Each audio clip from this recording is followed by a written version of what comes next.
First of all, I feel passionately about innovation because I'm Scottish.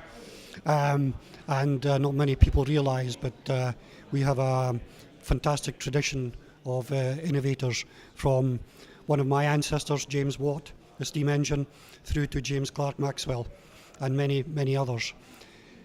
And innovation, I think, is the key driving force to improving the quality of life of citizens, to improving business profitability, and to improving the governance of government.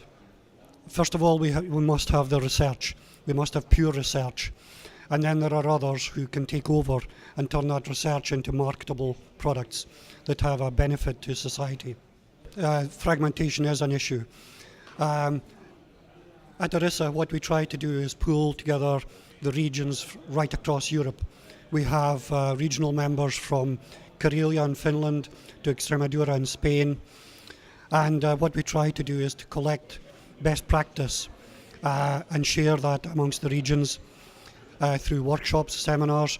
But we also have some of the best websites in the world on the subject of European broadband, for example.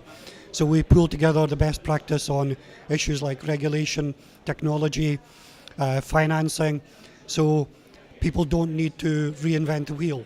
That's what we need to do, use technology to actually source information and to share it right across Europe.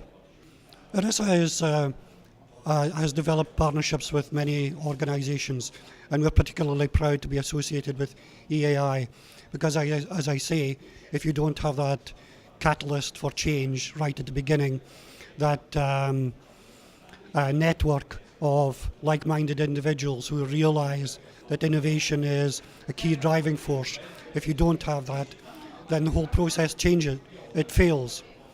So we've got to have organisations like EAI talking to those like ERISA, and our motto is moving from policy to practice. So what we try to do is to take the ideas and issues that are raised by organisations like EAI and move them into practice so that the whole of civil society can benefit.